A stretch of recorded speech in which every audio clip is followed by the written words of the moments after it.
Well, good afternoon. It's a great Wednesday to be alive, and got some rain coming down today, so that's a good thing. But welcome to our campfire chat. You know, one of these days, I was thinking about that a while ago.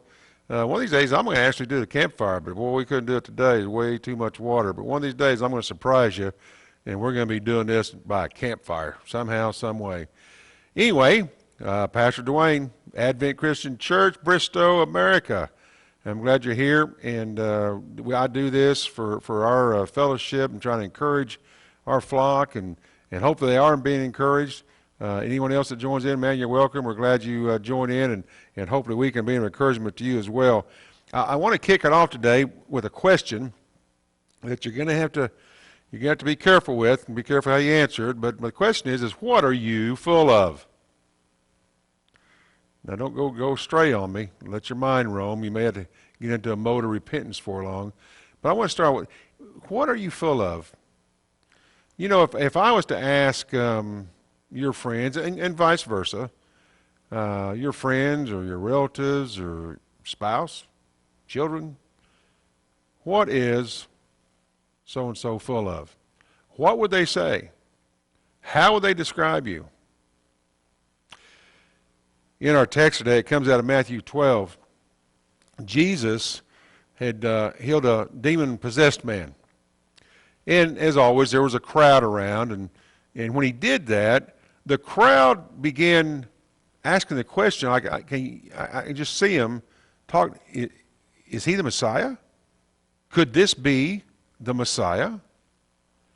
Well, also as always, there was always a few Pharisees standing around, and as that question began, and just play this through your mind, play this through your third eye, as that question began flowing through that group and flowing around that crowd, and maybe the anticipation or anxiousness that this might be the Messiah began to grow. Well, the Pharisees caught wind of it, or maybe they heard someone, or maybe someone asked them. But I'll guarantee you they jumped on that like a chicken on a June bug. I mean, they said, oh, no. He heals in the name of Beelzebub, the prince of demons. Now think about this. Well, of course, Jesus heard this, and, well, Jesus started school for the Pharisees. He began to school them on, let's just say, some simple logic. He said, in other words, he said, well, how can that be true? If Satan drives out Satan, is he not a divided kingdom? Wow. That was pretty harsh. I mean, how stupid would that be? I mean, if I'm trying to advance my own deal, but I drive out myself to stop my advance, that's not very good, is it? Well, then he continued on with some more simple logic. He said a good tree bears good fruit. He said, you'll know a tree by its fruit. Well, yeah, that's certainly a logical statement. We know what an apple tree does because we know it by its fruit. And an apple tree doesn't bear a pear or an orange. He said, not only will you know it by its fruit, he said a good tree doesn't bear bad fruit, and a bad tree doesn't bear good fruit.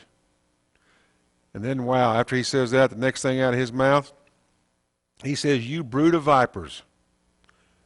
You brood of vipers who are evil, how can you say anything good? Wow. That was kind of a knockout punch, wasn't it? So he gave him some schooling, some simple logic. He gave him some schooling, and then he just kind of put the cap back on the bottle, in a sense, with a knockout punch.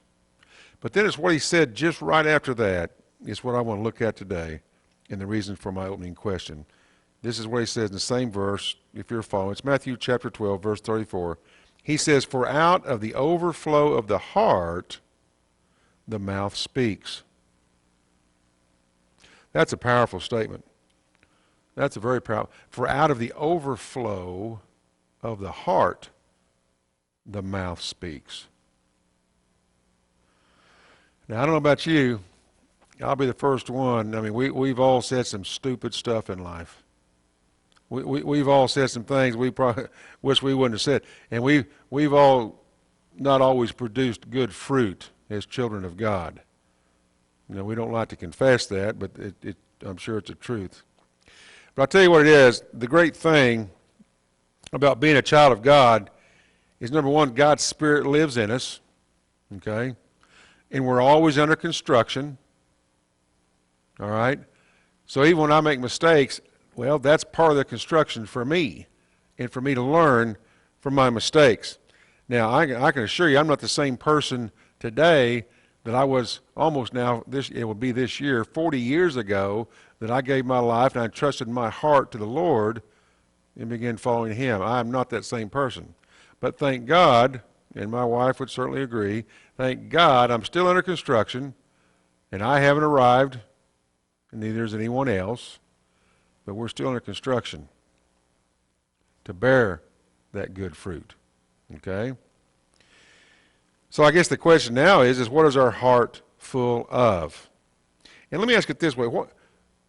What are our hearts full of when it comes to someone else?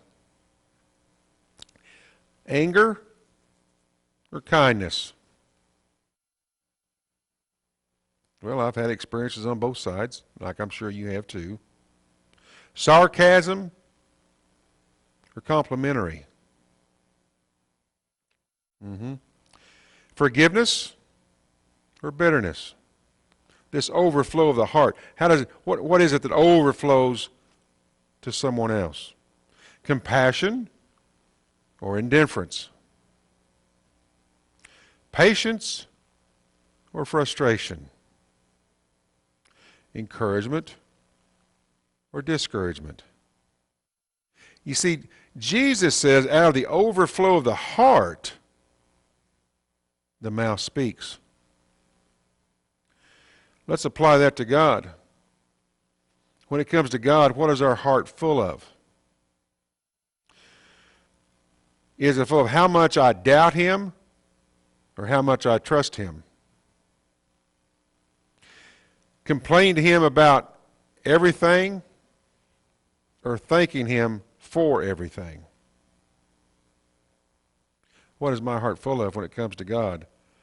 Is it full of grumbling about what I don't have or praising God for all I do have? What is my heart full of when it comes to God? Does it testify of God's greatness?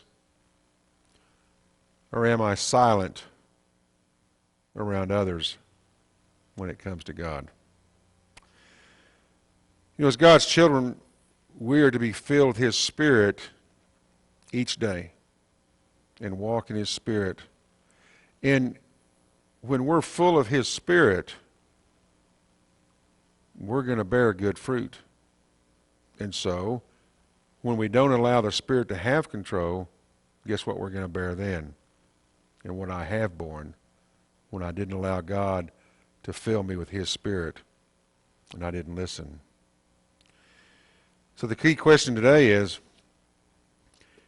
what is your heart full of? And know this, Jesus knows. He knows what our hearts are full of. Let's be careful in what the overflow is and ask the Lord to always help us so that that overflow will always produce good fruit.